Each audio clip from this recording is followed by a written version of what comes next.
us up here, and then we're just each going to do either a song or a little group of poems or a long poem, and then we're going to have some discussion, and then we're going to do another set of one thing per person. So John Van Deusen, the fellow with the hat, creates aggressively honest, thematically rich power pop. His style is built on a strange foundation of influences, resulting in an indie rock sound that feels both familiar and curious. From his early career in the Lonely Forest to his recent outings as a solo recording artist, intimacy and vulnerability have been hallmarks of his songwriting. Consider his work as a little note that says, it's okay to not be okay. John Van Deusen currently resides in Anacortes with his wife and son. He also plays in the punk band Buffet, or Buffet. Either. B-U-F-F-E-T. And pop band Telephone Friends. Sierra Nelson, to his right, is a poet, lyric essayist, educator, and collaborative performance, film, and installation artist with a BA in English Literature from Vassar College and an MFA in Poetry from University of Washington. Sierra Nelson's books include The Lachymeros Report, Poetry, Northwest Editions, collaborations with visual artist Lauren Herdick, including I Take Back the Sponge Cake, and vis-a-vis society collaborations such as Who Are We, with 7-inch vinyl record with support from the Seattle Office of Arts and Culture, City Artist Grant. Costello grew up near the high deserts of California and traveled for many years collecting experiences before settling down in the Pacific Northwest. Her music tells her life story in sweeping allegory and speaks of the deep longing, curiosity, and mysteries that come with being human. Her songs invite you to feel it all and to ultimately release it all back to the unknown. Scott Thurston, at the end, is a poet, mover, and educator based in the UK. He has published 16 books and chapbooks of poetry, most recently Terraces and Phrases Towards a Kinetopoetics. Phrases Towards a Kinetopoetics. I think it's like kinetic poetics. Scott is founding co-editor of Open Access Journal of British and Irish Innovative Poetry, and co-organized the long-running poetry reading series, The Other Room in Manchester. Since 2004, he has been developing a poetics integrating dance and poetry, which has seen him studying with dancers in Berlin and New York and collaborating with dancers in the UK. Scott is a professor in the English department at the University of Salford, where he has taught since 2004. Antony Rowland, who is my fellow moderator for this event. Anthony Rowland has published 3 poetry collections, Land of Green Ginger, I Am a Magenta Stick, which was described by Peter Riley in the Fortnightly Review as an original and thoughtful handling of a major European modernist mode. And M. He was awarded the Manchester Poetry Prize in 2012, and his poems were included in the anthology Identity Parade, New British and Irish Poetry. In 2021, he was awarded an AHRC Leadership Fellowship to complete his monograph, Metamodernism in Contemporary British Poetry, for Cambridge University Press. Now I'm going to read my stupid little bio. Arriving in Seattle in the 90s as an improvising technical piano player, Greg Dember was inevitably influenced by both the rainy day moodiness and the sunny sky pop melodicism of his new home's music scene. A couple decades into the new millennium, we find Greg thriving creatively as a singer and songwriter, with a style that bounces around between indie pop, piano songster, quirky folk, and experimental. Greg finally settled on post-genre as his musical category. Over the years, Greg has released 7 albums of his own music and participated as band members in various outfits, performing rock, jam band, lounge jazz, and even a Carpenter's cover band. Sierra, would you be willing to start us off? Sure. Would you like this one moved over, or would you like this stand? No, stand? Does that?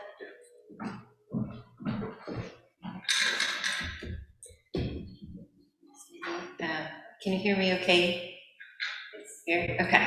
I'm going to read a little bit from I Take Back the Sponge Cake, which is a choose your own adventure, a lyrical choose your own adventure that includes poems written by me. A few of them were written collaboratively with the visual artists Lauren Erdrich, who did all the visual art. So I might just do this library style and just kind of like show the picture this way, like we're in circle time, and then, so they'll be kind of tiny, but, and read the poem. And then there'll be a choice between two homophones that'll determine which poem comes next. So I might just ask some of the panelists to make those choices, and I can show you in the back.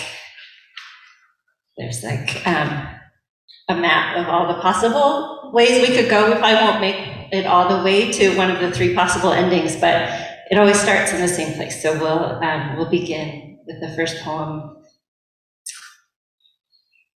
It's called "You Will Go Back Again." We have seen your future, and it's all eyes, you crazy head of bees. Hurry, while they're still sleepy, get out the gate. And this is the image.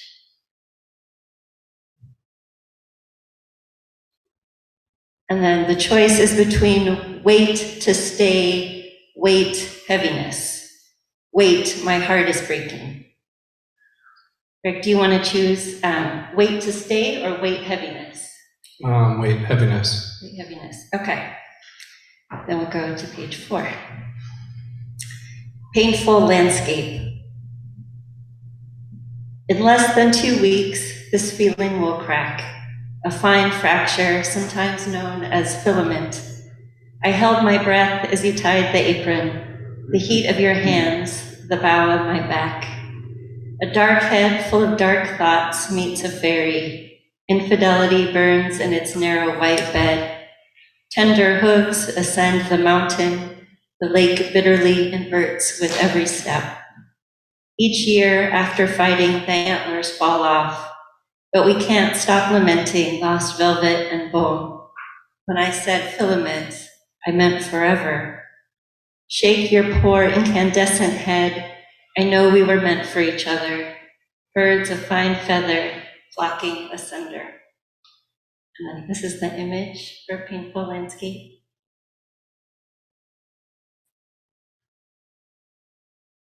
And then our choices are tide, ebb and flow of the sea, or tide fastened. High tide, we met in the dark by the docks. Do you want to choose? Tide fastened. Tide fastened, great. Then we'll go to page 8. Jackpot laundry machine. I wring to dry, you nearly in flames. The heavy on top, the soapy on the floor. They never guessed. Jackpot every time. This is the jackpot laundry machine image. And then choice between our belonging to us or our 60 minutes, as long as our love lasts. Our belonging to us. Our belonging to us, great.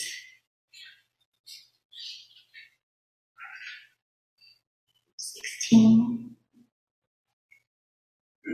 right, glummy. Envelopes are something to remember by. I see you behind the plastic window, not nearly breathless yet. Lean in real close to my share of that lick.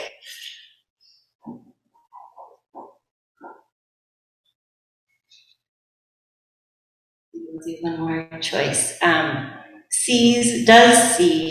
Sees to lay hands on, sees herself in the mirror. To lay hands on. 37. Okay, so I'll read this one, we'll end here. Monster, self-portrait in lies. The surgical mask day in my book means nothing to me. Imaginary ... I've made my demands. What color will the sugar be? Blue, black, and green. Hush now, I am sleeping. This is the Monster, self-portrait in lies. And then just as you're thinking about where you might choose, sure, certain, or sure, one who shoes. That sure is a mighty fine woman. on there.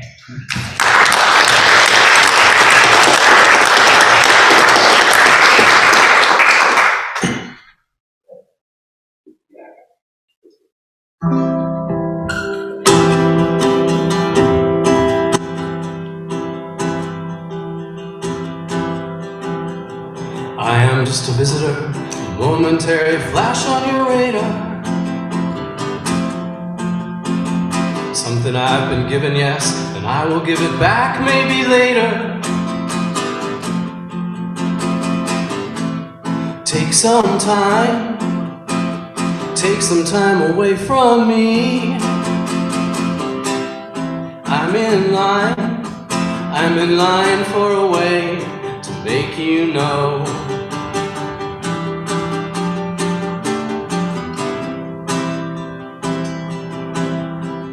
Never thought that I'd be here, nor thought that I could put you in danger. Fell asleep in my own bed with my own dreams and woke like a stranger. Take some time, take all the time you'll ever need. I'm in line for a way to make you know.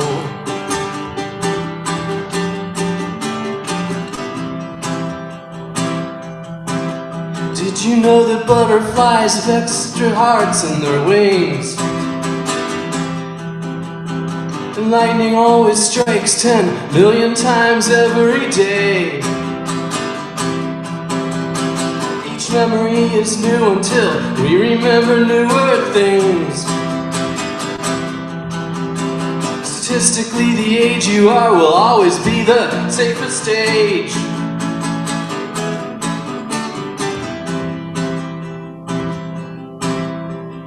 Wound up with a wind-up clock, the coil was tight, the gear was enabled. You were like a cuckoo bird without a word, a mind like a fable.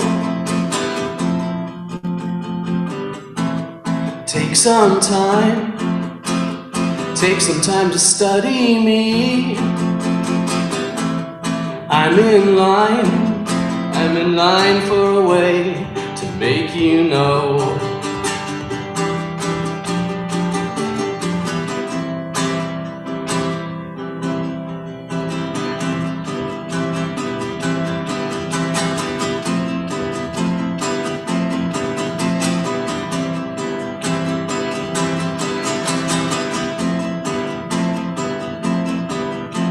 I am just a visitor, a momentary flash on your radar.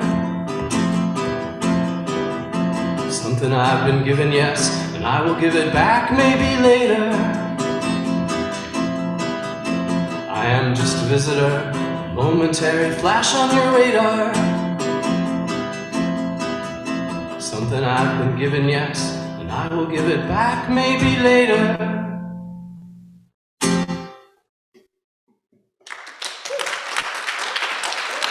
Thank you.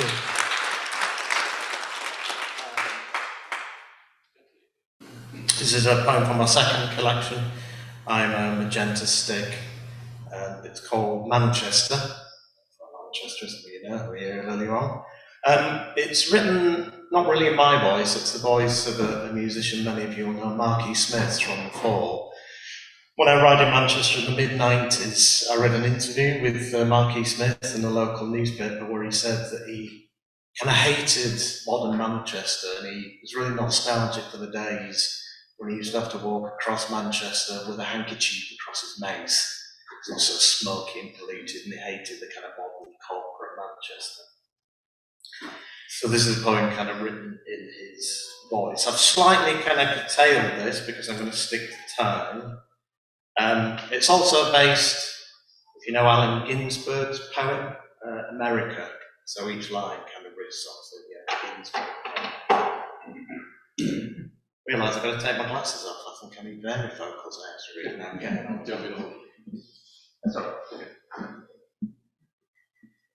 Okay, Manchester. Manchester, I gave you 50 years and you gave me a crock of it. Manchester, 20 pence. and your skyscrapers chipping the fog. I can't stand your piss-pot canals and godfuls of grey. Manchester, when you sack Sean Ryder, your main cultural advisor, go fuck yourself with your urban beaches. I can't get over last winter's lack of happy, chappy comedy.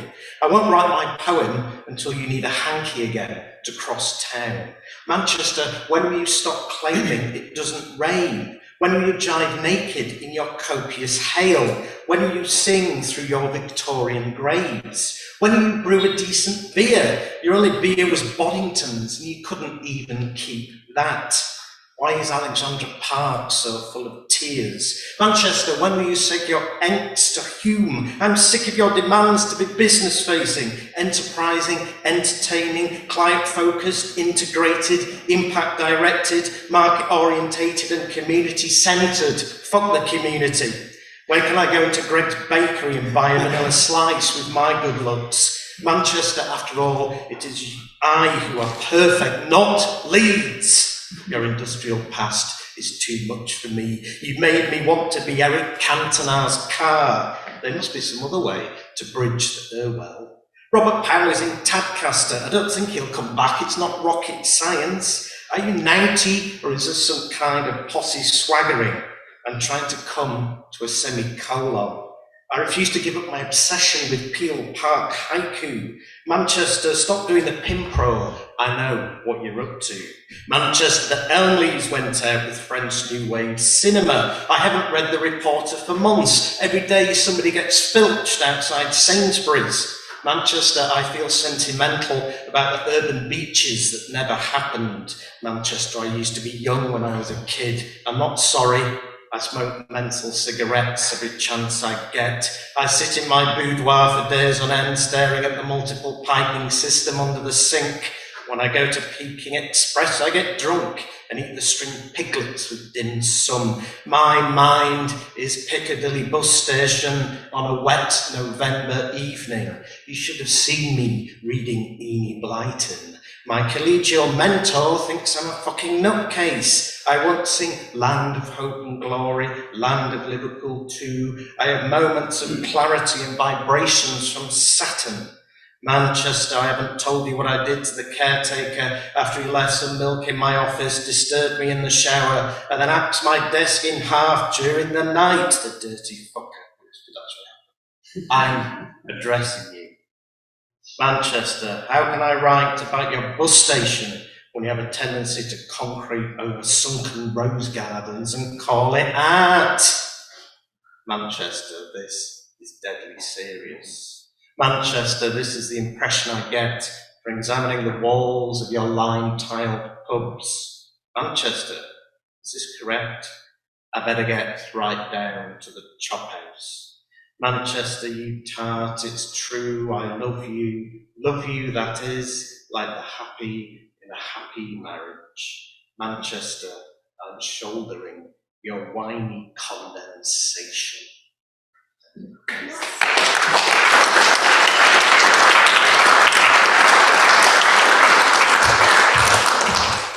That's great. Hi, I'm Costello, and it's really nice to be here. Thanks for putting this thing together, Greg and Linda, whoever that is. But yeah, alrighty.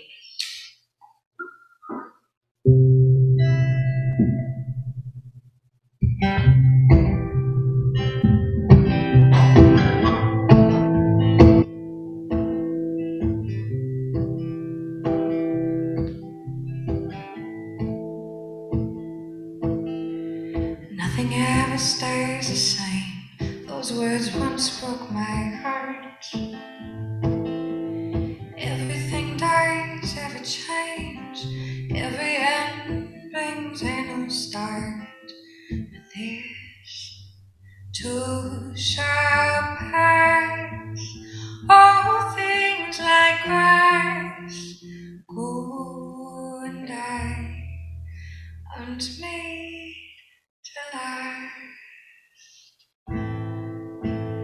This, even this, shall pass.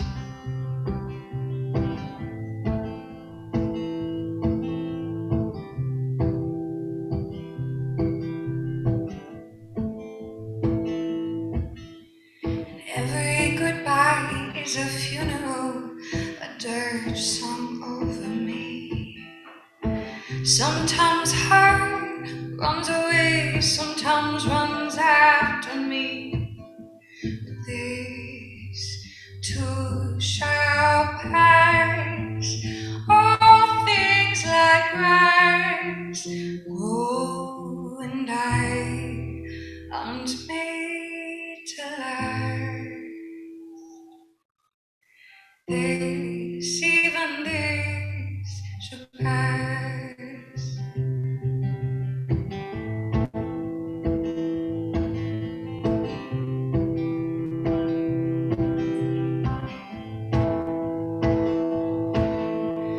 Death, oh death, what is there to fear? I've been living death every long day down here, but life keeps breeding life, and even death won't last. So I feel it all, I hold it all, let it come and let it pass. Let it come and let it pass. Let it come and let it pass.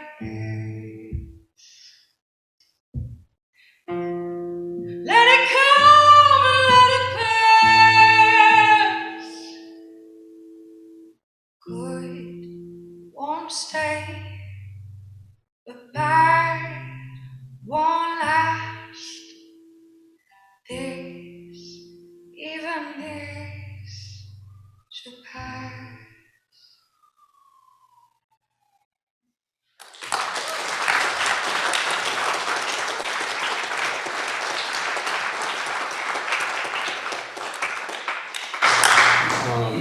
Scott.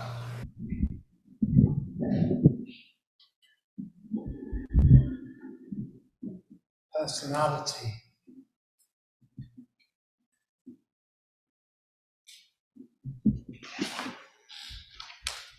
Personality. Personality over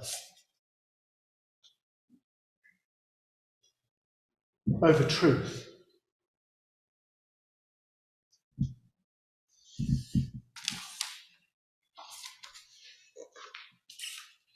Luxuriate in formal salubriousness, low vitality,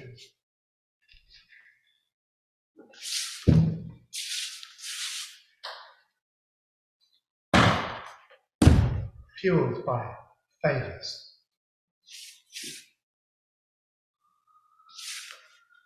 Weave negatively, austere, hostile to public scrutiny.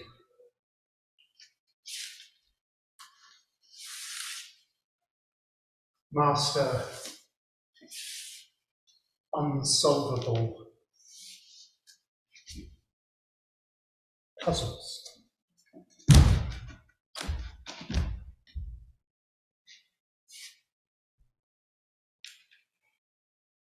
Fail to understand recalcitrant pockets. Exercise the remainder.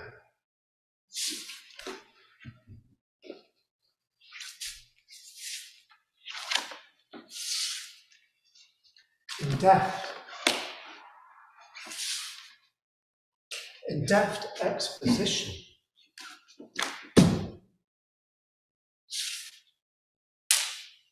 not statement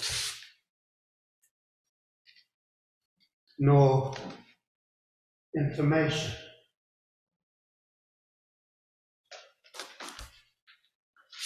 Not statement nor information. Repeated over and over and over again.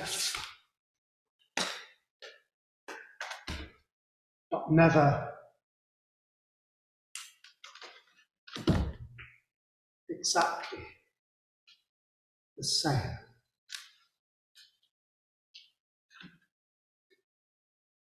Beyond breadth, enigmatical, remainder.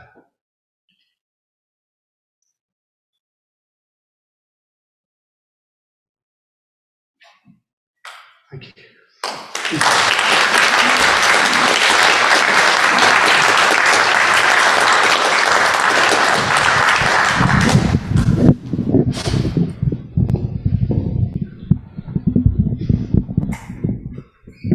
Are you all ready? Oh, yeah. Okay.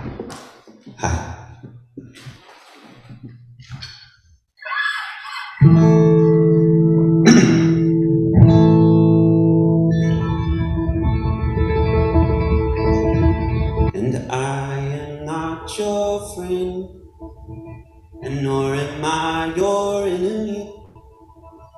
I am nothing to you, and you are nothing to me.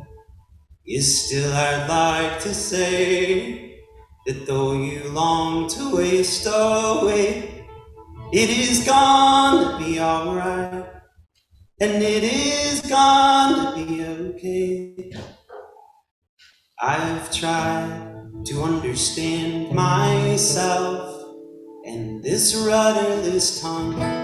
Even to me, I'm a mystery. Yet I know one thing, it's exhausting, and to not dive in to oblivion takes discipline. I've tried to understand myself.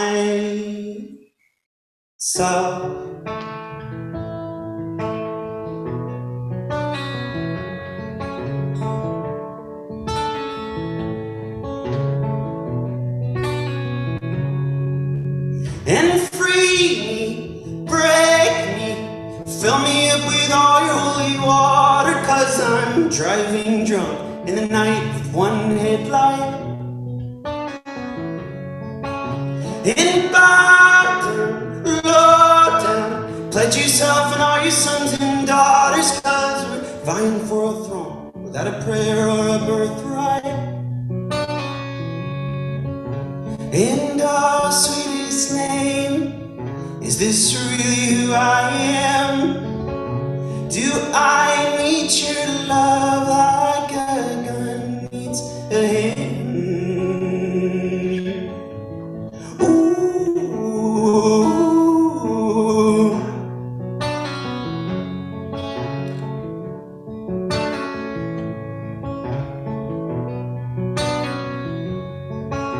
See, I've been reading, preparing my world for reduction, and it's strange how the other sheep sleep in their own blood. See, I've been changing, subtle as a cliff on a coastline. Maybe there is a God, and she's working on my insides. Maybe there is a God, she's working on my insides. And the sweetest name, is this really who I am? Do I need your love like a gun needs a hand? And oh, love of life, is this really where I stand? Do I need your love like an altar needs a lamb? Ooh.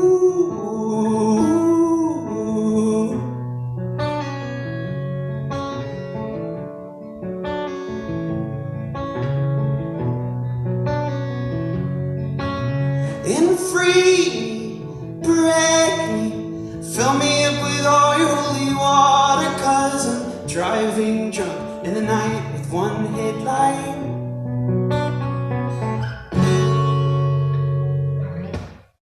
Thank you.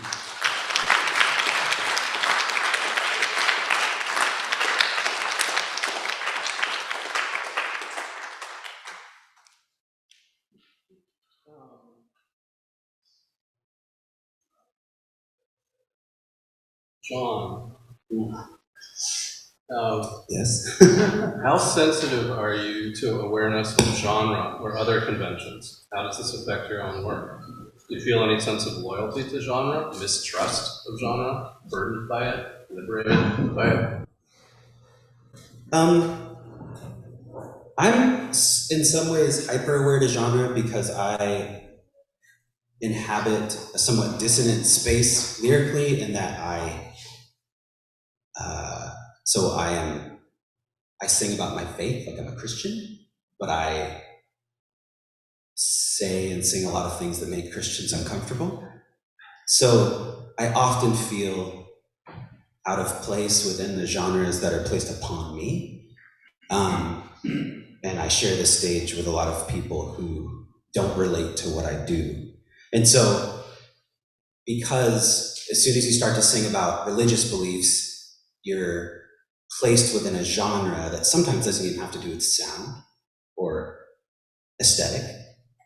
I often am uncomfortable with that. And yet, in an attempt to be sincere and true to who I feel like I am, I have to sing about like a holistic sense of who I am. So I am very aware of genre, and I love, can I say I love fucking with genre quite a bit? You can say it. So like, I love being a Christian and then making really noisy music about something beautiful like sacrificial love. And I also love being an indie rock musician who will openly talk about my faith, because that's somewhat taboo within the genre. So that is a long way of saying yes, I am very aware of genre.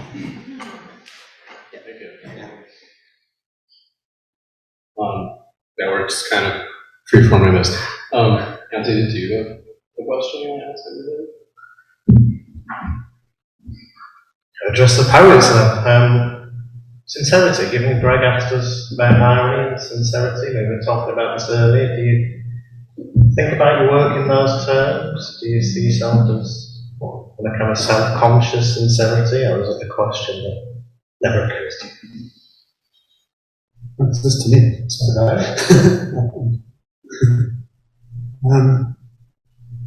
I think I probably default to sincerity, but I think because the influences that I came into in my formative years as a writer were very much avant-garde, at least quite quickly after having started writing, I found myself in an experimental writing situation which I immediately identified with and connected with. And in a way that might have somehow potentially pushed me away from, I guess, the kind of writing I was doing when I was very young. It was more about just forming a relationship to myself. But in actual fact, somehow that survived, that exposure to the kind of writing approach at that point, which is early 1990s in London, where people were really pushing the boundaries of, I guess, referentiality in poetry. So there was a lot of concrete poetry, sound poetry, work that was working with abstraction. And I guess somehow I managed to find a language that kept that sense of needing to relate to myself through poetry, but one that was also open to seeing language as material. Not just necessarily something that was a transparent route to seeing or understanding itself. So I guess, yeah, I still want the sincerity, but I'm really self-consciously aware of what that means in a quite critical way, but not in a way that is harsh, but maybe more aware. If that's some kind of answer. Curious about it.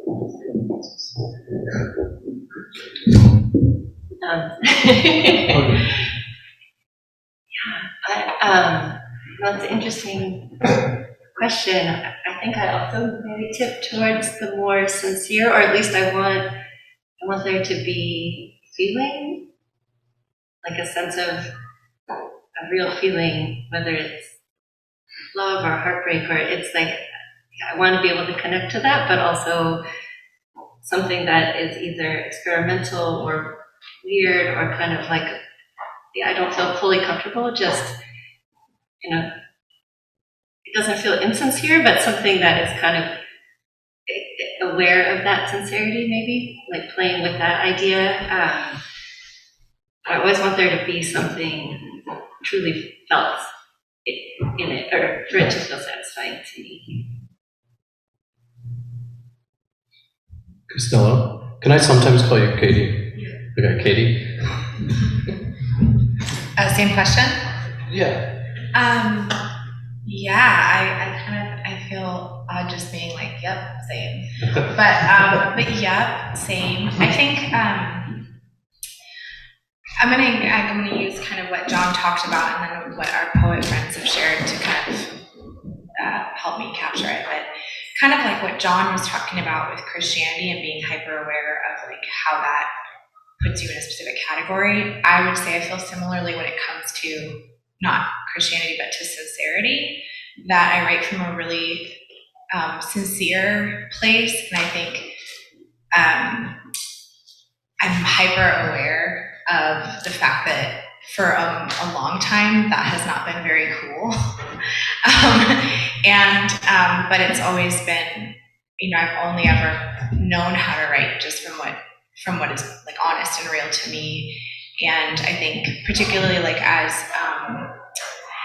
a woman in music, I think it's really cool. Like it's different now than it was when I started, but I think I felt extra aware of this idea of like chick music and like the singer-songwriter girl, like, almost like I felt like I had to cool it up a little bit. And I related to what you were talking about, like the inner critic of like, I want to be sincere and authentic to myself, but I don't want to be a cheese ball, And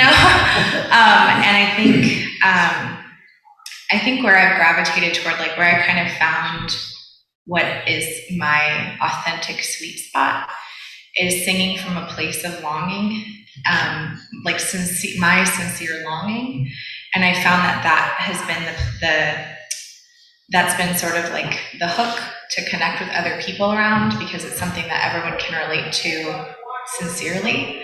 And it's not pithy and frothy, it's, there's a depth and a heft to that sincerity, but I'm going to say like, I go hard on sincerity. So there you go. I feel like even just to have the awareness or the framing that you're going hard on sincerity has itself a sort of anti-cheese ball sense to it, because like you're going hard on sincerity. You're not just sort of doing it naively or out of feeling compelled by the forces. If that makes sense. No, it feels like rebellious, I think, in some ways, to be like consciously authentic, Anybody, well, actually I have an answer to this, so I'm sort of projecting my answer into the question, but do you think that, everybody seems to have described, like, I want to be sincere, but I don't want to be thought of as a cheese ball, or, it's not cool to just be strictly Christian without, blah, blah, blah. But like, so are you just compromising on what would actually be the best, purest form of art if you didn't care? Or is it leading to actually creating something that truly is better, by sort of like playing into all of those competing tensions? Yeah, anybody, yeah. I personally feel like I live in the perpetual dissonance And so to be sincere is to admit, at least in my case, that I vacillate between different selves. And especially as somebody who believes in a higher power, who also is, I would say, weirdly in a way, a skeptic, it's just a weird space to be. And so I could probably make a lot more money, frankly, if I was to live into one of my selves in a heavier way. So if I never talked about my faith and just was like, I'm gonna make, slightly above average indie rock, or if I just wanted to make Christian art, whatever the hell that is. But the point is, I could just sing about my faith and probably make a lot more money. The point is, I know that I would be miserable.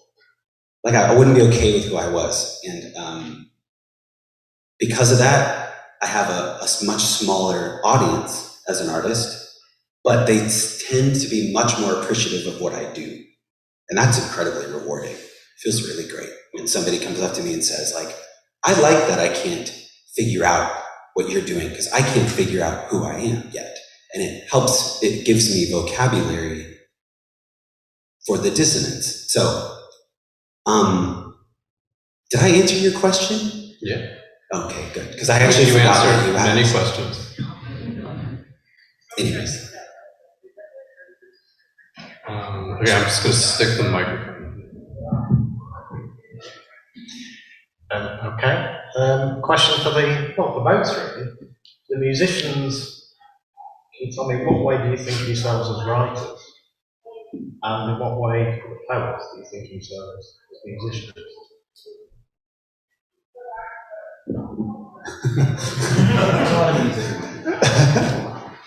Yeah, and I guess I'm fascinated by,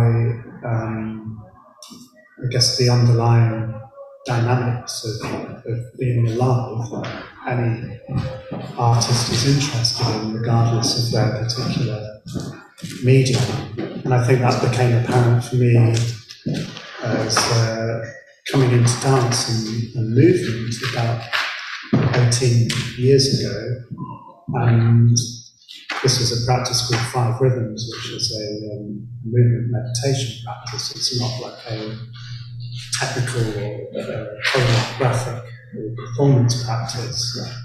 But I felt very quickly that the experiences I was having in conscious movement were the same or akin to those that I have when I read and write poetry.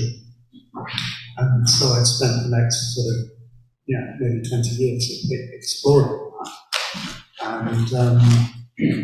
And a crucial step along the way was the input of a psychologist called Daniel Stone, who formalized a way of thinking about the underlying vitality dynamics that we all inhabit, I mean, whether you accept it or not. And he talks about time, space, movement, intention, and force or direction.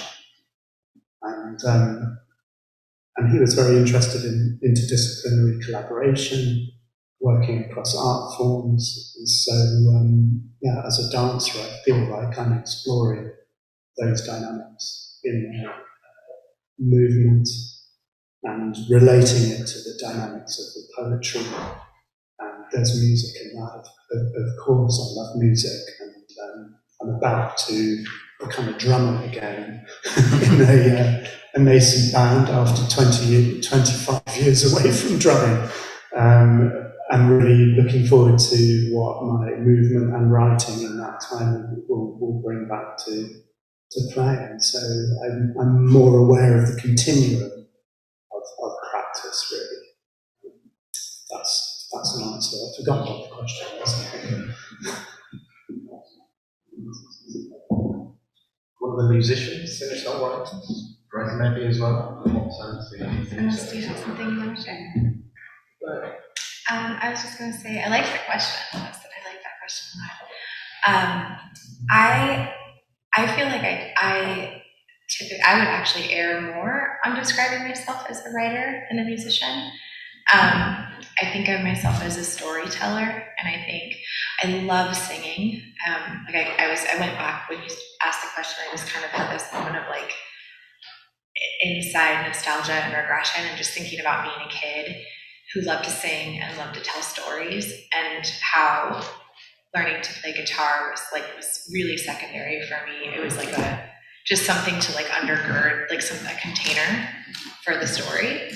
And so I think I actually really would probably think of myself as a writer first. Maybe like depending on the day, like maybe a singer right up there next to it at the exact same level. But yeah, definitely inseparable, the two, being a writer and a musician.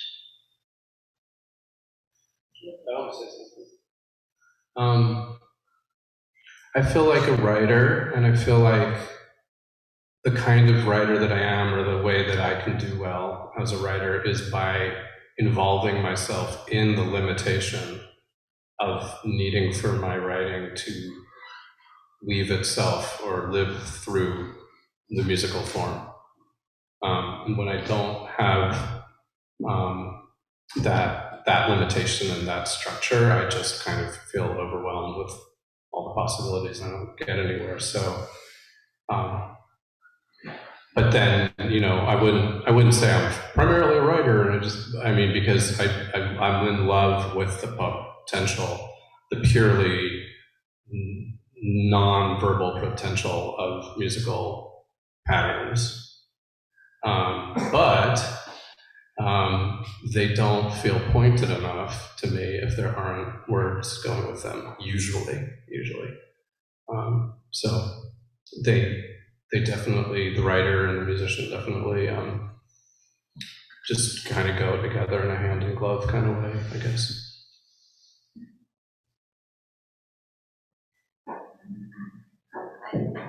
Let's say I have written some songs too, but I think of poetry as like the radical possibility in language. So I count it all as poetry, like whether it's words that are with music or words that are just text or visual or in sentence form. I count that as poetry too, whatever shape it takes. Like I think that's like the largest umbrella. So that's. So that almost seems like the music of language, or the music of meaning making, maybe. Maybe, yeah, the music of meaning making, which can also, it could also be, I think, in a visual form, even if you're not hearing it, I think just like, maybe there's always sound embedded in it, or some kind of resonance. But thinking about what you can convey in music, maybe I'm back to that sincerity and irony, but like there's something about like hearing you both, all three of you, like when you're playing like the music carries a certain, I don't know if it's like sincerity, but it's like an immediacy, like you feel a feeling first, and then the words can like ride on that wave or maybe create a tension. There's like something you can convey with those sounds. That's when you're working just with words, sometimes it's more difficult, or I don't know, thinking about there's like another possibility there if you're layering other media or other.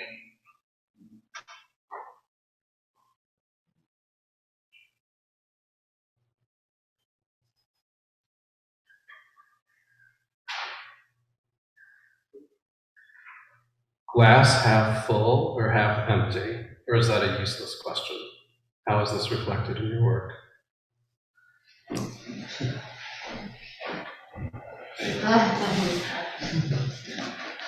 I'll take a stab at that one. I think it's more like well that never runs dry. So it's like, and for me, it's at different times in life, there are times when I have to like go to deeper depths to get that refreshment. And it seems a little harder to come by, but I guess I think that I really believe there's like an infinite source available to me, often in abundance.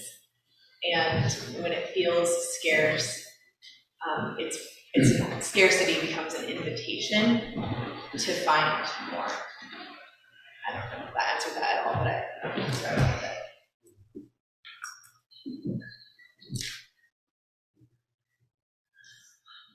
I used to be a glass half empty person, and it's an oversimplification, but now I feel like a glass half full person. I just have the sense that it's going to be okay. In like a big cosmic sense, it's going to be okay. And I think that frees me up to explore the parts about myself that I am afraid of and dislike or hate, or the questions that I don't have answers for that kind of haunt me. I feel safe thinking about the things that used to scare me.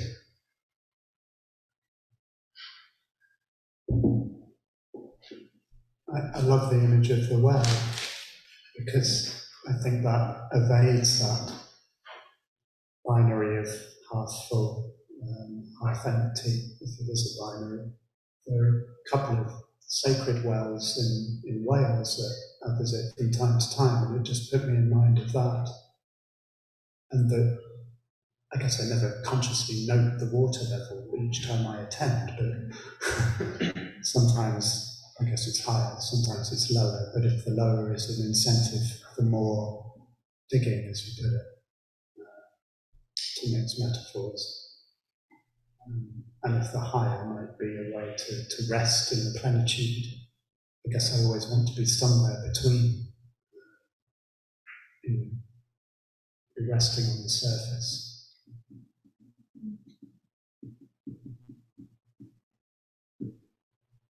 These are such beautiful images. I love that, like thinking about the glass as like the creative process. I feel like when I'm in a collaborative mode, I feel the most like that the well will never run dry, or that it's like I always trust the collaborative process.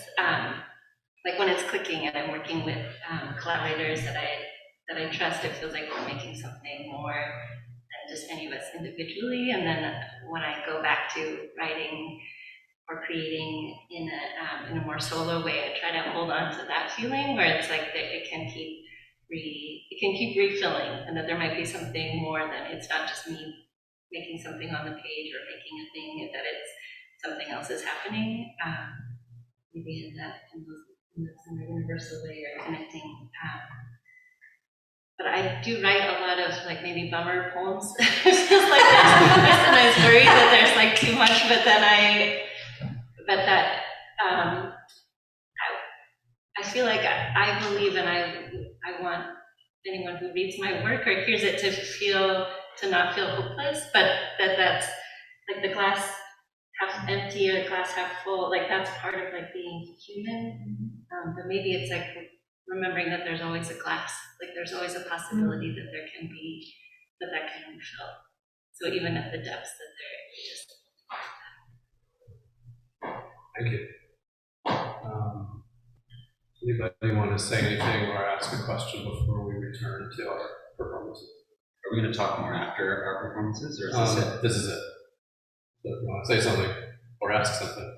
I want to say something about what you just said, because it made me think of the person in my life who is the most hopeful writes the saddest songs.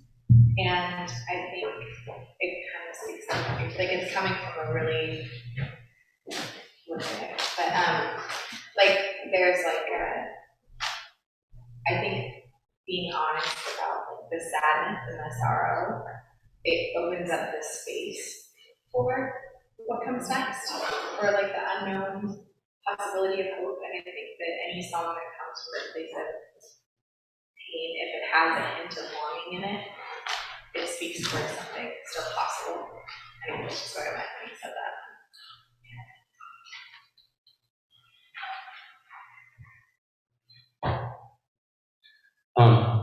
Yeah, if you want to say something or forever hold your peace. I was curious if somebody here was able to define metamodernism, but in a way like words that work, meaning if somebody came in from outside, how I feel like I kind of have, what's the elevator pitch? Yeah. Because I sat in just briefly on some of the stuff happening before, and it was really lovely, but I kept finding myself wondering like how I fit into this. So Can anybody here give me the elevator pitch? I think it'd be really fascinating to hear. Well, Skepticism of skepticism. Ooh, I like that. That's really succinct too. All right. John and I were talking about it downstairs because we both came to the idea of metamodernism was introduced to us largely through like this occasion. And we were kind of like having a bit of banter downstairs around like, did you know that your music was metamodern? Do you know what metamodernism is? And I don't remember exactly what you said, but it was something along the lines of like, maybe it's the fact that we're just like sincere and totally unaware of it that makes it metamodern or something along those lines. Like, Then we could rest easy just doing what we do up here, and we don't have to we don't have to define that for ourselves. yeah. We can just make what we make, right. and then those who are reading about this topic and thinking through the evolution of aesthetics or whatever it is you're doing, can then tell us whether or not it is. And I kind of love that. I actually I feel kind of cozy knowing that I don't have to define for myself. I love that skeptical. Say it again. Skepticism of skepticism. Yeah. Okay, so this is not to answer the question, but I want to ask, because Antony and Scott are both artists, and you both, are professors and deal with the theory. So, like, how does the theorizing about art affect your own art?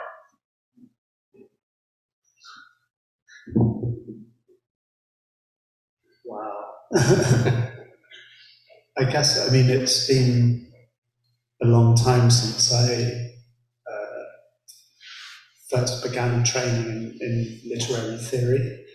And I guess the first theory that really excited me would be now, at the time was recognized as postmodern, and that seemed to account for a lot of the work that I was encountering as I was learning about it.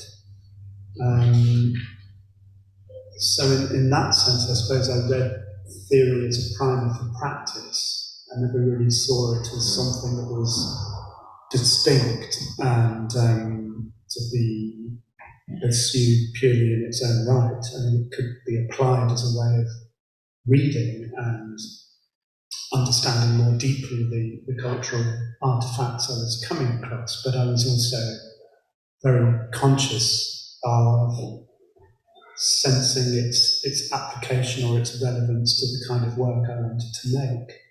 So I guess I never really felt it was that distinct. And I suppose that's something about the history of philosophy in France that talks a great deal about literature when it's ostensibly doing something else, but constantly the illustration and the conceptualization often comes from or through into literature. So it already felt like there was a kind of understanding of how certain ideas about culture and history and society were to be approached in practice. So I think maybe that's the trick. I've never really separated out theory and practice particularly. It kind of, I try and hold those things in some sort of seething balance, if you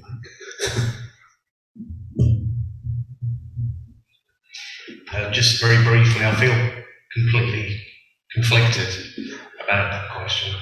On the one hand, I could argue that I see as completely inseparable what I think as a critic about modernism, legacies of modernism. I've always been interested in modernist writers that have always influenced my work. I'm always trying to think through them, think beyond them in some sense. But then nobody wants to be known as a metamodernist, do they? As an artist, really, or as a postmodernist. No, but artist likes to be kind of labelled, and that kind of puts you in a pigeonhole and kind of defines what you do. So then the other half of the conflict is I would see them as completely separate. Well, not completely separate, but two kind of ways of thinking, two languages, two discourses that kind of inform each other but separate intentions. Well, Well, we should play some songs and stuff. Sure, I just have so many questions. We can have you can come to dinner. Okay, that's what I'm doing. Do you want to go back the other way? Yeah. How do you want to do this? Well, I don't think I should be last, because that's too You got dramatic. the cable though. But let's start with Scott. Okay. And let's err on the side of short, everybody.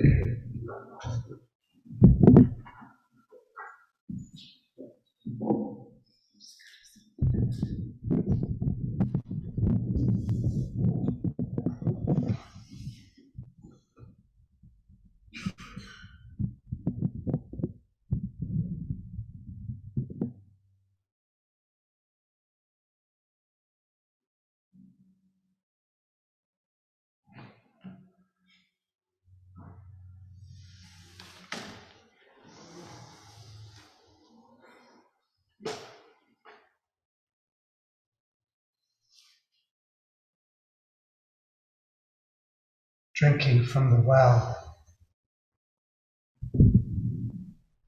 of abandoned responsibility.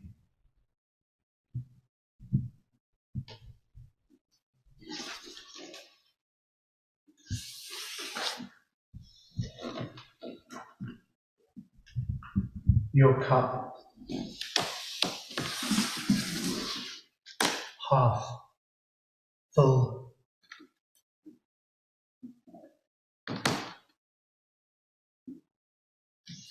Your mind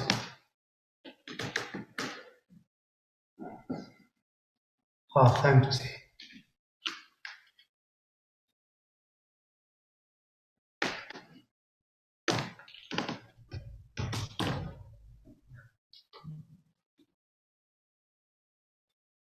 A gently seething cauldron of possibilities extended through your faith and your cultural illusions. To choose my own adventure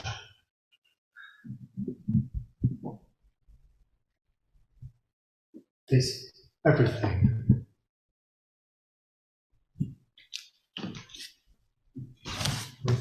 Beginning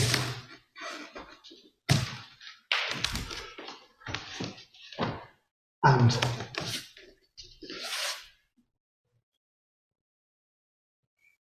longing.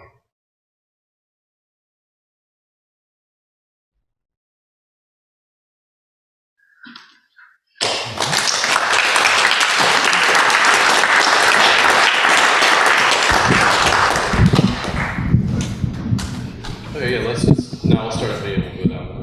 But can I borrow some space? In this, I'm assuming? Oh, yeah. No, yeah, just you go, since you got it. Oh, okay. That's lovely. Have you ever thought about fronting a punk band? Oh man, I want to be in a noise punk band with you very badly. I mean that sincerely. Sincerely. Okay. I was going to sing a song about writing a song, and then I thought I would just sing a song that has very little nuance. So I was thinking about words that work. I have to explain the song a little bit because it's sad. I wrote this song the first verse the night after my wife and I had our first miscarriage, and I wrote the second verse a couple weeks later.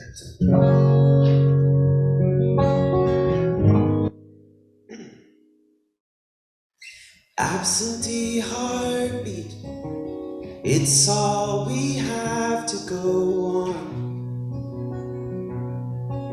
The look on their faces told me that you were gone.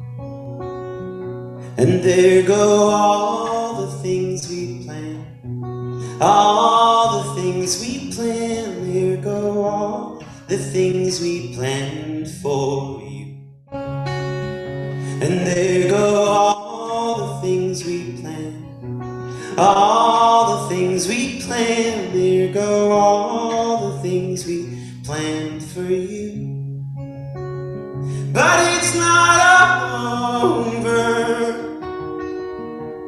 just gets colder. No, it's not over. We just get older. Well, I guess that you've been saved. The weight of growing up and breaking down. Your tiny body sleeps under the holly tree, and your mom planted flowers so you wouldn't get lonely. And there go all the things we planned. Yes, all the things we planned. There go all the things we planned for you. And there go all the things we planned. All the things we planned. There go all the things we planned for you. Absentee heartbeat, it's all we have to go on. The look on their faces told me that you were gone. Thank you.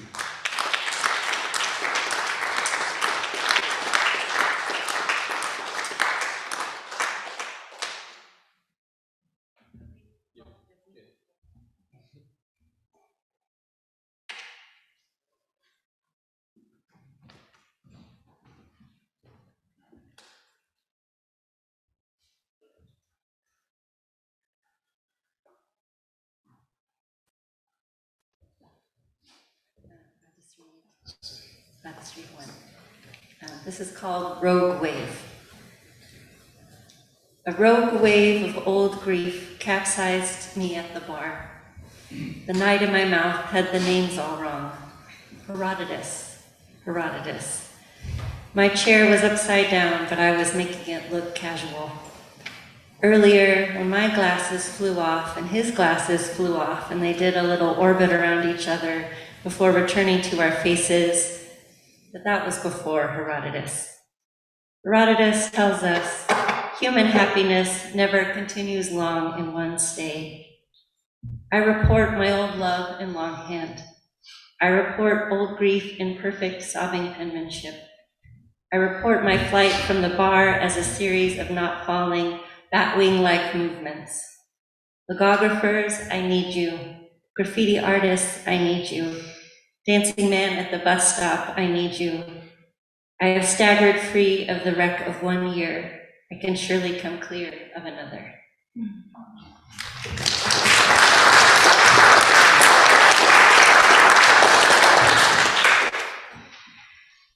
This has been the most interesting kind of fun I've had in a really long time. Thanks again. Just want to make sure I'm in tune here. I had fully intended to play a different song just now, but I don't know, all the chat on the stage put my head in a different spot. So I'm gonna play a different thing, and I hope you'll bear with me because I feel less rehearsed. So hopefully I play the right chords and sing the right tune. But I was thinking about it because the question that made me think about the well, and then the comment about skepticism of skepticism. And I think that's all I want to say about that. Other than that's what made me think of this song. And thank you again for letting me be here.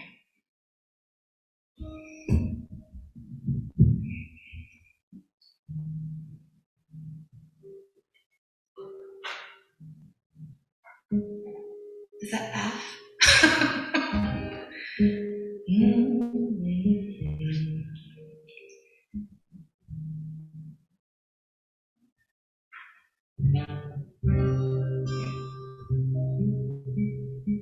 Okay, there we go. Sorry, y'all. I think I got it now. I woke up this morning to a perfect pink sky. with a twinge of blue like you when your will is dry.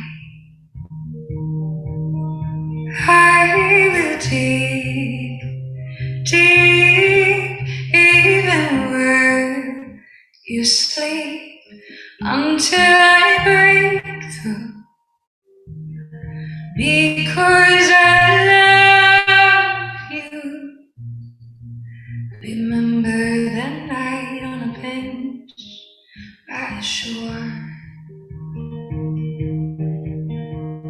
I thought to myself, I'll never need more. Oh, but more is all you ever give. Somehow you love me, even when you're empty. So I will dig deep, even where you sleep, until I break through, because I love you.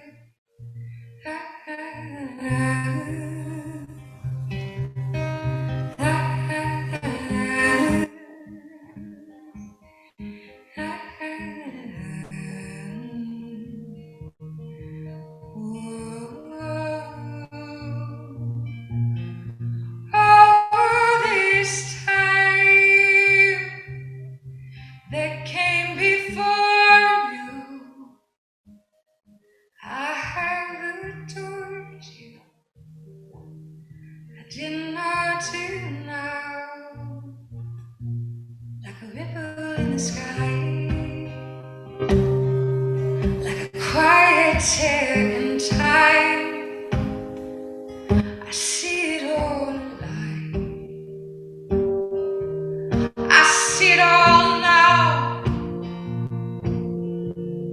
and I can see your face somewhere in the place between born again and born again, and I can hear your laughter after I go. Every time I go, it calls me home. You call me home, and then we start again. Usually it's friends, sometimes we're family, sometimes we're the moon and sea. I will dig deep even while you sleep. I will dig deep even while you sleep. I will dig deep even while you sleep, until I break through, because I love you and I always loved you. I'll always love you. That's how I break through. That's how I break through. I woke up this morning to a perfect pink sky.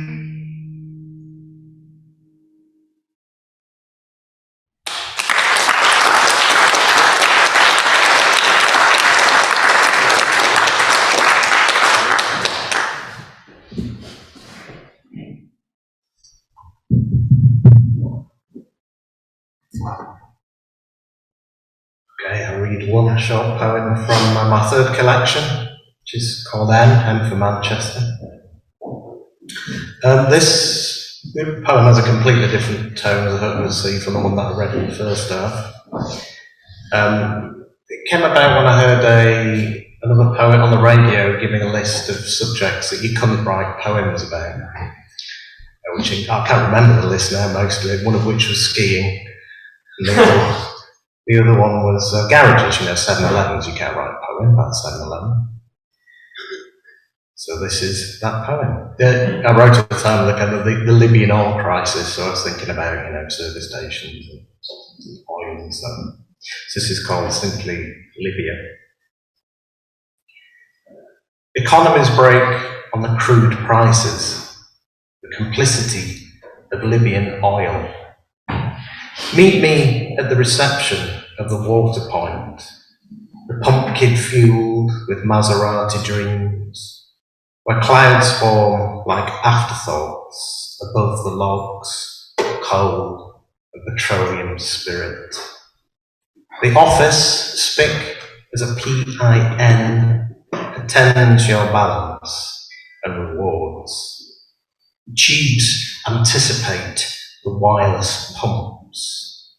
The nozzle pipe sucks air to a vacuum before the click-click fills with the corpses, the fossils compressed with mud and sun, then heated and cracked in refineries to grades of kerosene and diesel pumped for invisible trucks that fuel the night.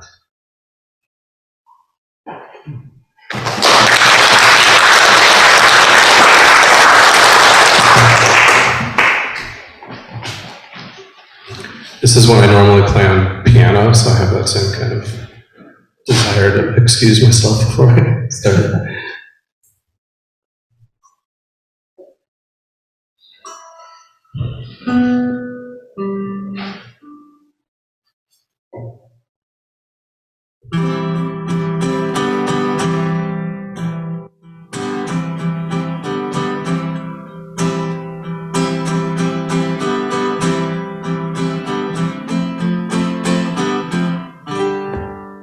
The truth will be spoken in unlikely places. Everything's a signal and it's all accelerating. Love is the answer, but of course it's a question.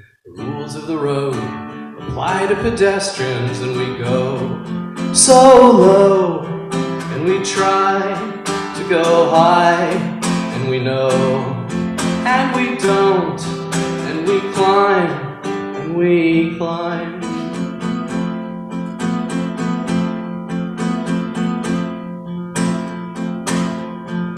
I marched and I marched to the beat of a drummer. In my thick winter coat, I dreamed of next summer.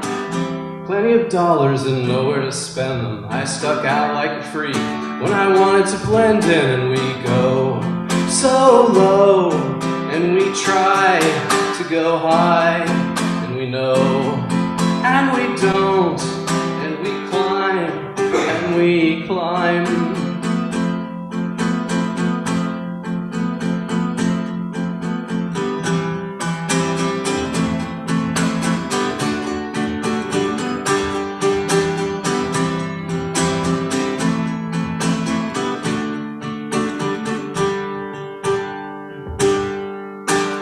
Weary of walking, I bought a bus ticket. I wasn't sure who I wanted to sit with.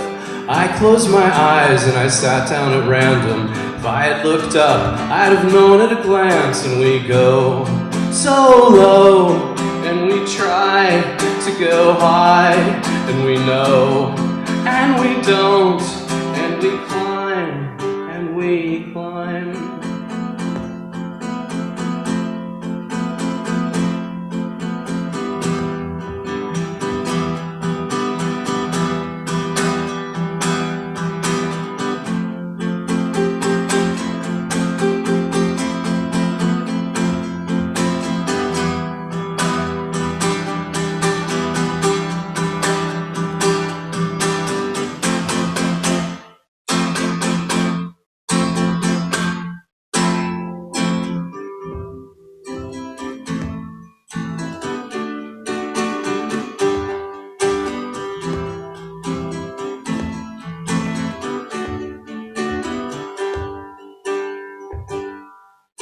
The rules of the road apply to pedestrians. Love is the answer and there are no exceptions. There are no more signals and there are no more stations. The truth will be spoken in unlikely places. And we go so low and we try to go high. And we know and we don't. And we climb and we climb and we go so low, and we try to go high, and we know, and we don't, and we climb, and we climb.